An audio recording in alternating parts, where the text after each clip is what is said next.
C'est bon, je te laisse la main du coup, Hélène. Oui, merci. Alors, bonjour à toutes et à tous. Là, pendant une demi-heure, je vais vous proposer quelques conseils simples à mettre en place en lien avec quelques problématiques saisonnières pour du coup réduire votre exposition à certains polluants. Donc, euh, donc l'épaulement de l'environnement, on en est entouré. On en a dans nos environnements intérieurs et on a à l'extérieur également. Ils ont des impacts possibles sur la santé à court, moyen et long terme.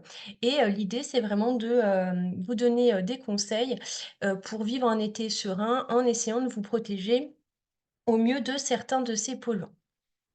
Donc là, je vois pas si vous posez des questions dans le chat, donc je vais dérouler ma présentation et puis je reviendrai à la fin s'il y a eu des questions. Voilà. Hélène, je gérerai le chat si tu veux et comme ça, je Ouais. pourrais lister les questions au fur et à mesure. Alors. Hum, hum, hum. Attends, je recommence. Hop.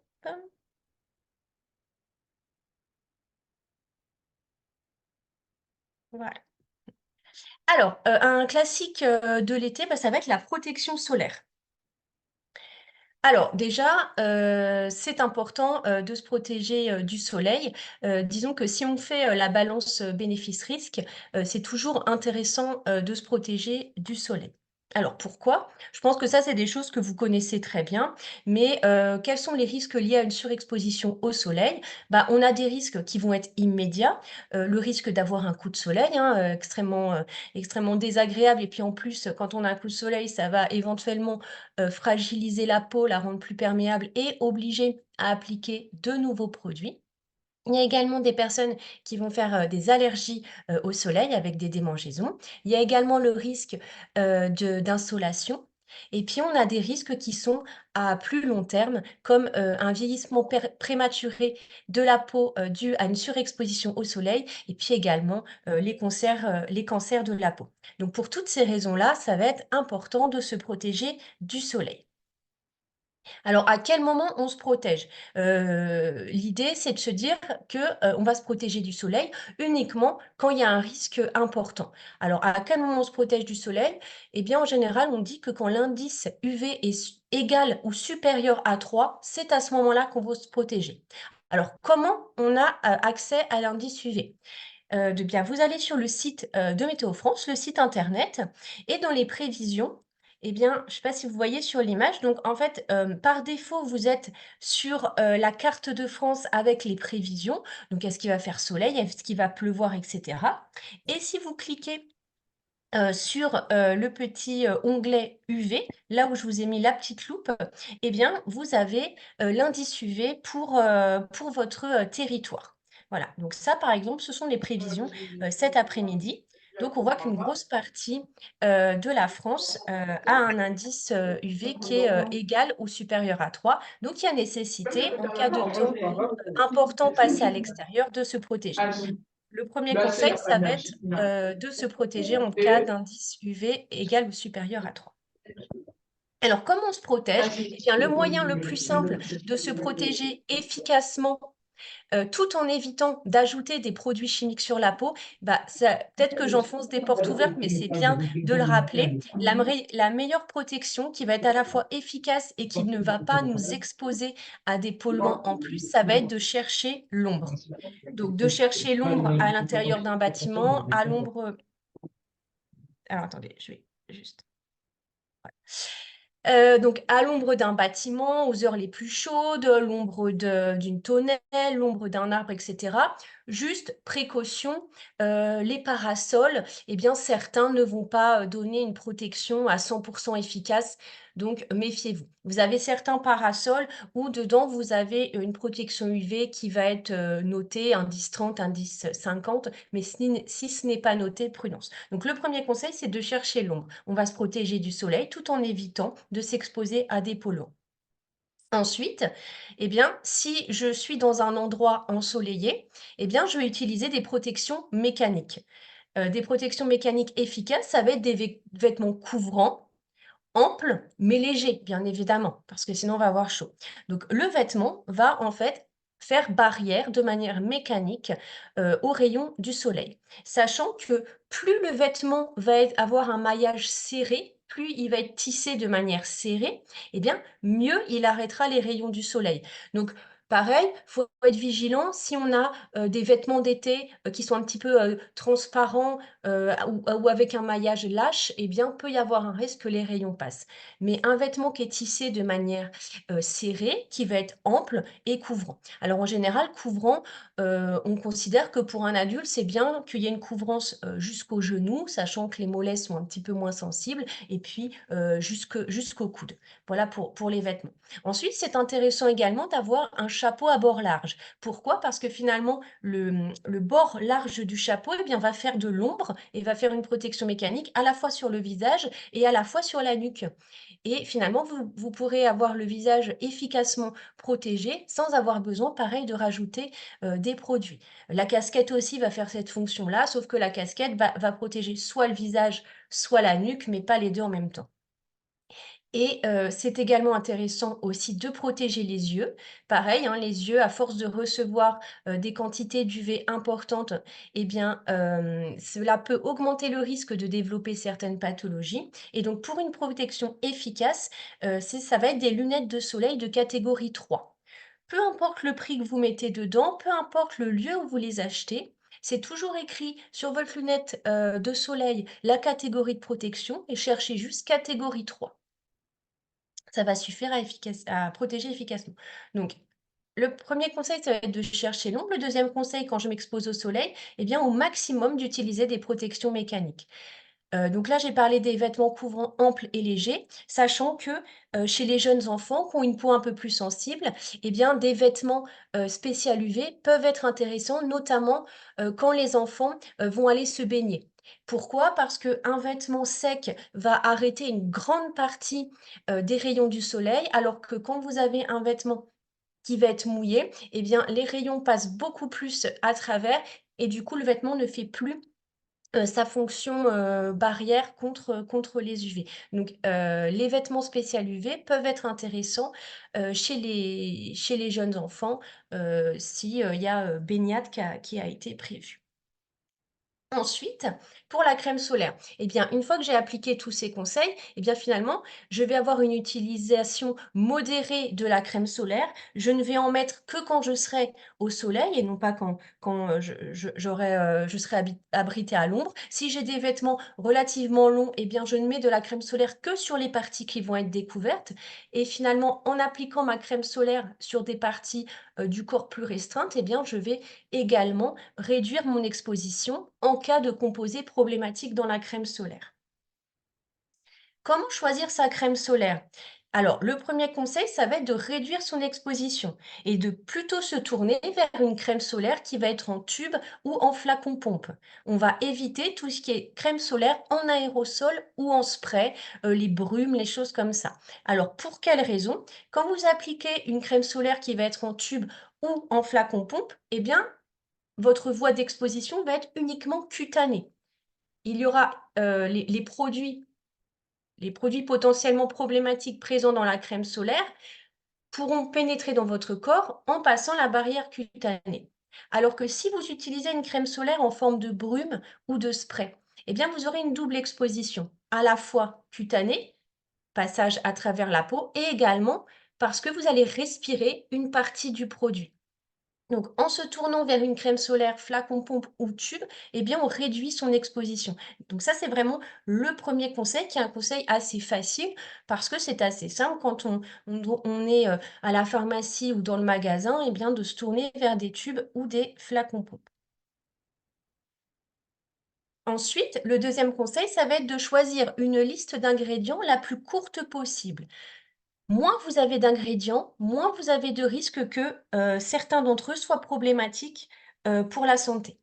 Parce que vous n'êtes pas sans savoir qu'une partie, des ingrédients des produits cosmétiques, et les crèmes solaires en font partie, eh bien peuvent avoir des impacts sur la santé, sont suspectés d'avoir des impacts sur la santé. Donc on va choisir une liste la plus courte possible et pareil, on va choisir une crème solaire sans parfum. Comment on repère le parfum? Eh bien, vous prenez votre crème solaire, vous retournez, vous allez avoir la liste des ingrédients. Ça, c'est obligatoire. Donc, soit sur le tube, soit si c'est l'emballage en carton. Donc, vous cherchez la liste. Il va y avoir écrit ingrédients 2 points et là, vous aurez tout un tas d'ingrédients qui composent votre crème solaire.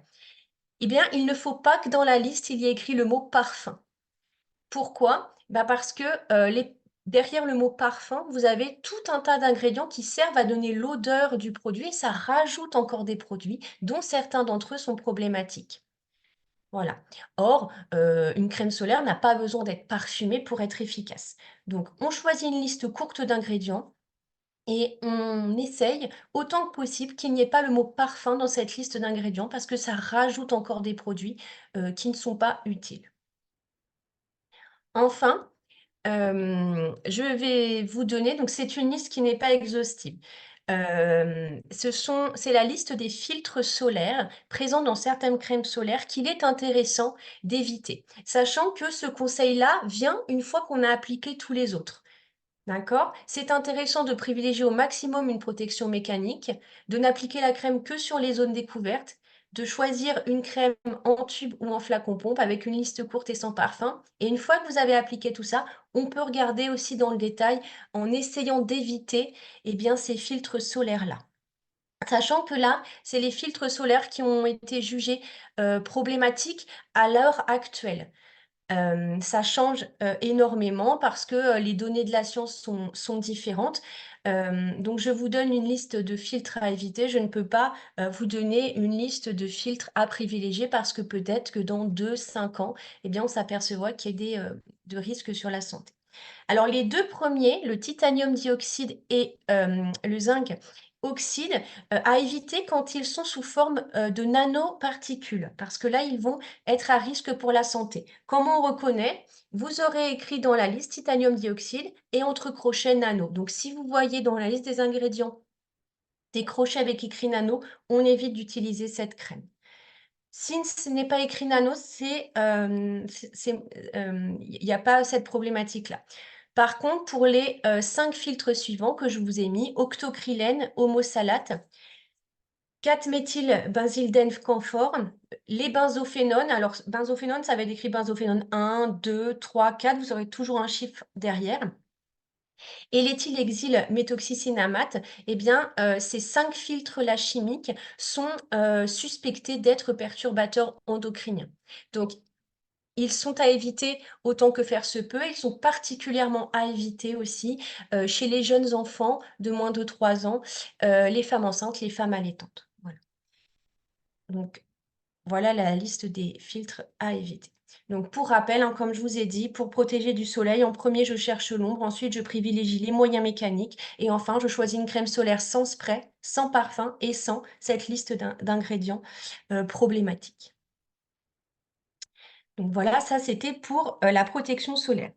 Alors, qu'est-ce qu'il y a d'autre comme protection, saisonnière, au moment des beaux jours? Eh bien, ce sont, les moustiques.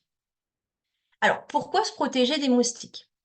Eh bien, vous avez certains moustiques, par exemple les moustiques tigres, qui vont être vecteurs de maladies. Par exemple, la dengue, le Zika, le chikungunya.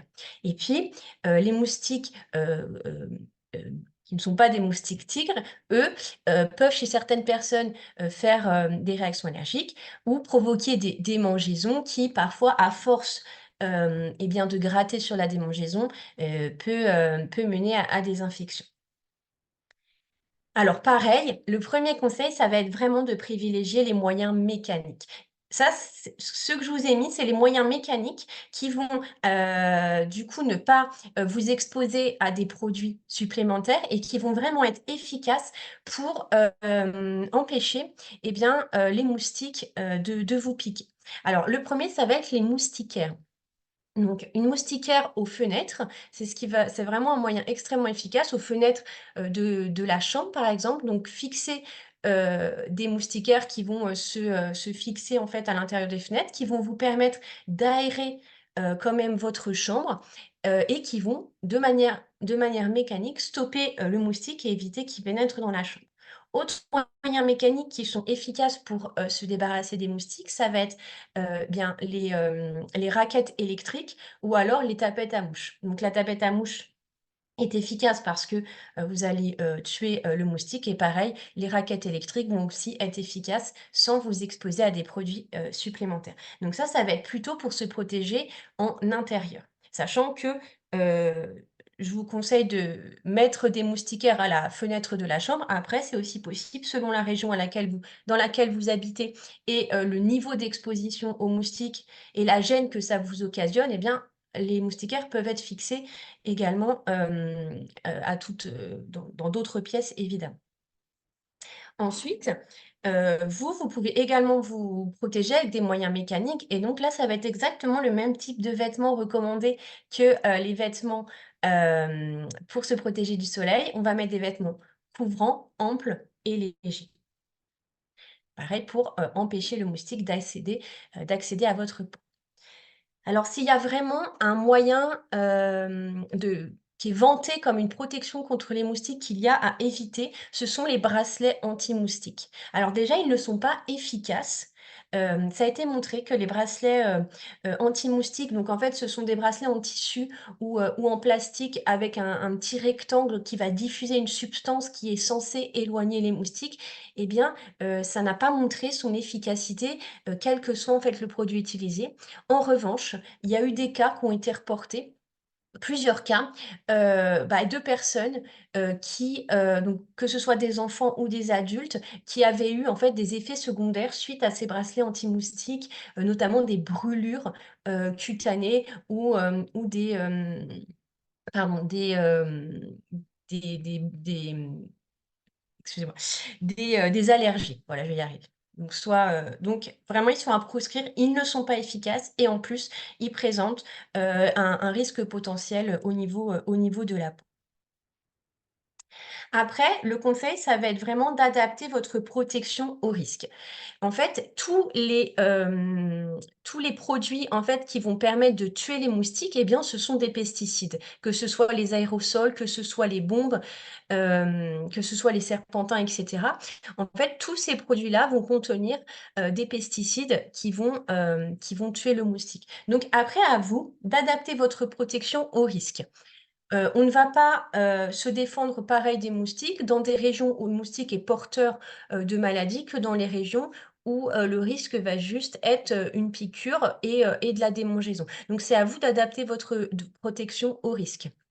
Et pareil, bien prendre soin, de choisir un produit de protection qui va, être utilisé de manière correcte. Voilà, il y a des moyens de protection qui sont faits pour être utilisés en intérieur, il y en a d'autres qui sont faits pour être utilisés en extérieur. Il faut, respecter cela et pareil, vraiment, respecter, l'âge qui est indiqué, et les restrictions éventuelles pour des produits. Voilà. Si vous allez dans une zone où le moustique transmet des maladies et qui a nécessité de vous protéger avec des répulsifs cutanés appliqués sur la peau, veillez bien que c'est adapté à l'âge de la personne qui va l'appliquer. Et pareil, on prend également des précautions si c'est appliqué sur une personne qui est enceinte ou qui allaite. Donc voilà, l'idée c'est vraiment d'adapter sa protection au risque et de se dire que ces insecticides-là, de les utiliser quand vraiment on considère qu'il y a une plus-value à les utiliser. Parce que, comme je vous ai dit, les insecticides, anti-moustiques, ce sont des pesticides qui contiennent, des ingrédients, du coup, à risque pour la santé. Après, un autre moyen qui n'est pas vraiment de la lutte directe, mais qui est un petit peu, comment dire? Une lutte plutôt environnementale, ça va être, pour le moustique tigre notamment, essayer, de supprimer les lieux où les moustiques adultes se reposent et les lieux où les larves vont grandir et où le moustique va se reproduire. Et ça a été bien montré. On sait qu'il faut supprimer les accumulations d'eau stagnante. Alors les eaux stagnantes, voilà, par exemple, ça va être de penser, si vous avez un récupérateur, d'eau, qui est ouvert, et bien de bien penser à mettre, soit un tissu au-dessus fin, soit, un anti-moustique pour éviter que les moustiques se mettent dedans. Si vous mettez des coupelles, par exemple l'été, pour que boivent les oiseaux, eh bien, il faut pas que ces coupelles restent avec la même eau pendant plus d'une semaine, parce que sinon il y a reproduction du moustique. Bien penser à entretenir ces gouttières. Les pieds de parasol aussi qu'on a remplis avec de l'eau, eh bien, ne pas laisser stagner, pareil, plus d'une semaine et vider cette eau. Voilà. Et donc, vraiment faire attention aux eaux stagnantes parce que en évitant toutes ces eaux stagnantes dans les jardins, dans les terrasses, etc., eh bien, ça ralentira la propagation du moustique et ça fait qu'il y aura du coup moins besoin de s'en protéger. Alors, pour l'hydratation, voilà, autre thématique qu'on a voulu traiter, eh bien, déjà, la première chose à faire, c'est vérifier la qualité de son eau. Est-ce que l'eau du robinet, je peux la boire? Sachant que en France, l'eau du robinet est l'aliment qui est le plus contrôlé et une grande, grande partie de la population, plus de 97% de la population française, a une eau, en fait, de bonne qualité qui coule à son robinet. Alors, où est-ce qu'on vérifie la qualité de son eau? Il y a un affichage obligatoire en mairie. C'est également le cas quand vous recevez votre facture d'eau à la fin de l'année. Et sinon, je vous ai mis le site du ministère de la Santé.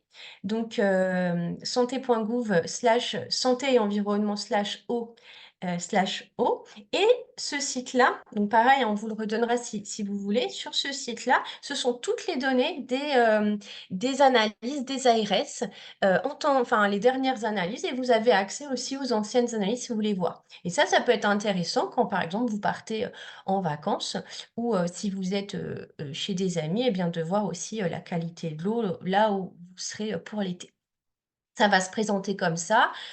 En fait, sur le site, vous avez une carte de France, vous choisissez votre région, ensuite vous choisissez votre département et votre commune de résidence et vous aurez un tableau conformité. Ça va être écrit en toutes lettres si l'eau, elle est consommable ou non.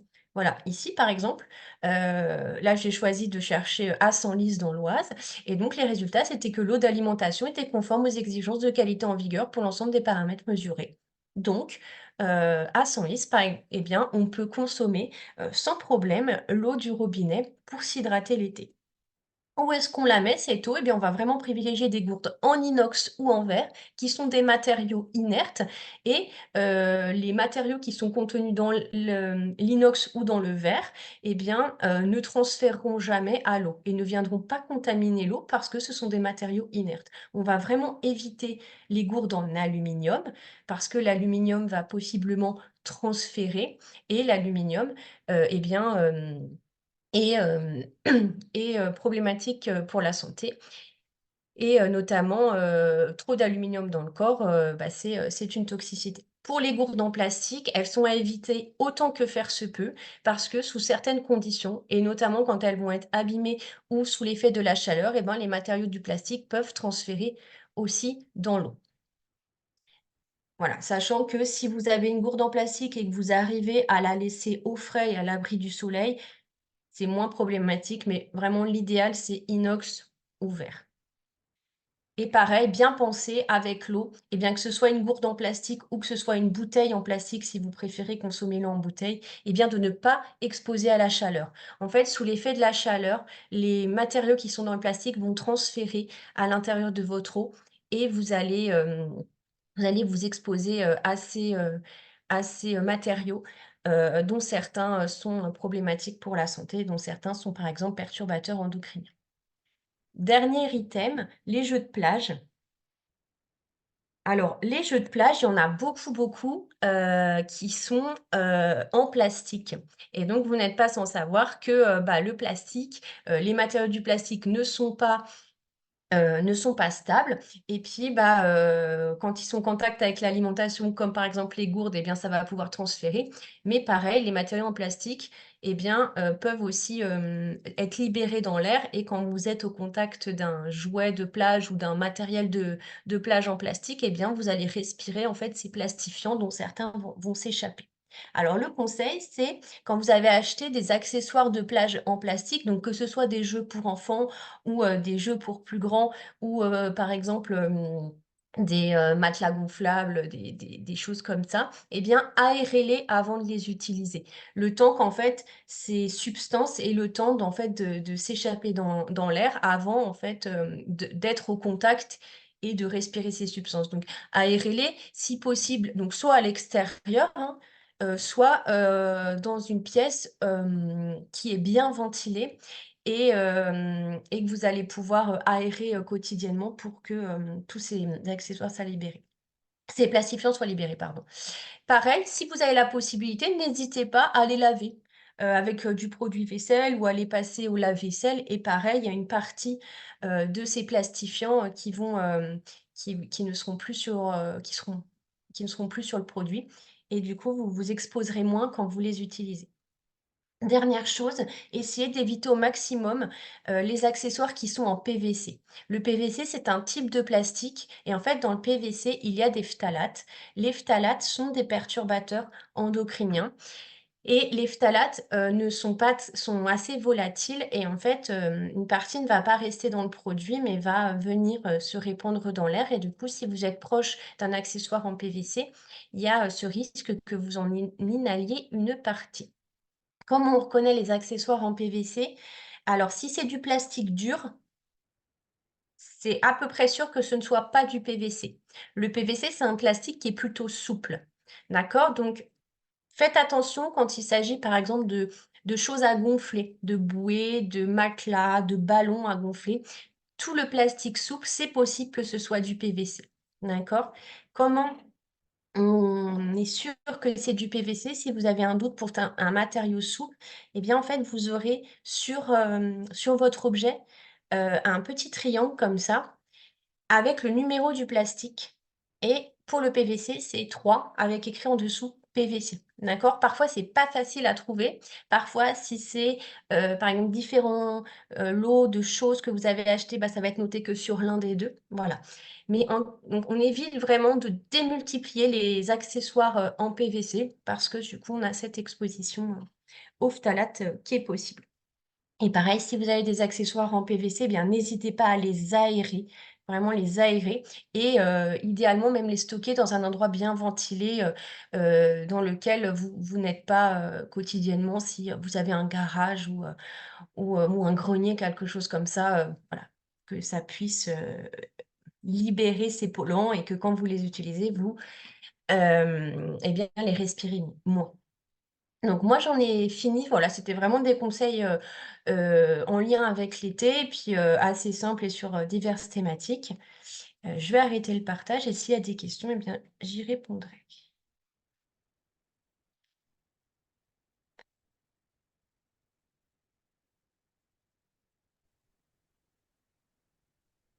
Si vous avez des questions, soit vous pouvez réactiver vos micros, soit vous pouvez le poser dans le chat et on pourra, y répondre, à l'oral après lecture de vos questions.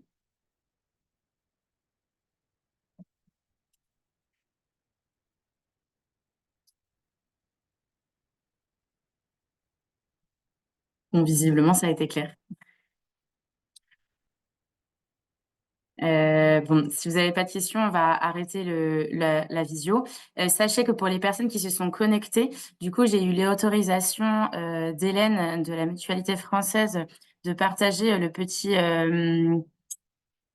petit PowerPoint qu'elle a fait et ensuite, la vidéo sera mise sur YouTube et sur les réseaux sociaux. Donc je vois qu'il y a une question qui vient d'arriver.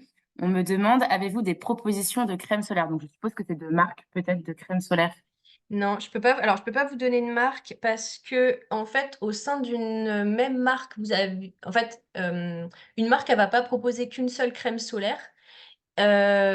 Et du coup, bah, parfois au sein d'une même marque, vous allez avoir des crèmes solaires qui sont plutôt bien et d'autres qui ne le sont pas.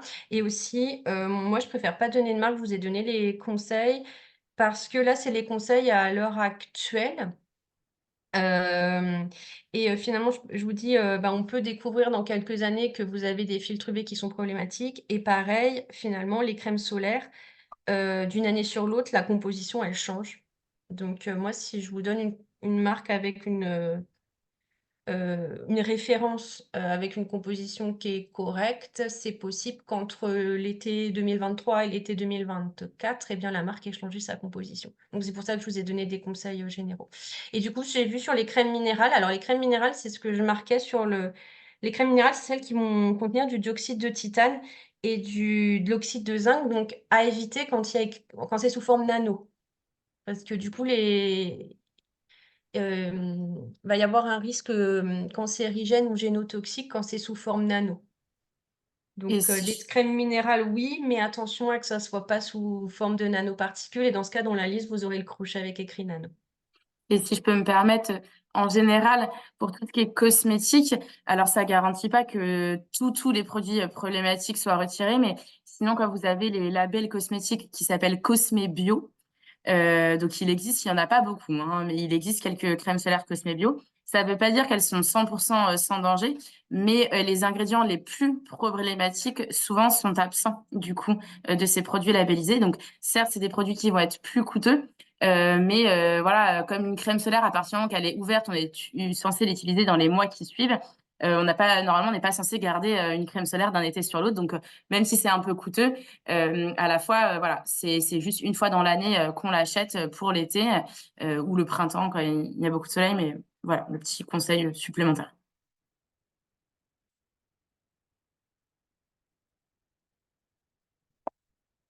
Il n'y a pas d'autres questions?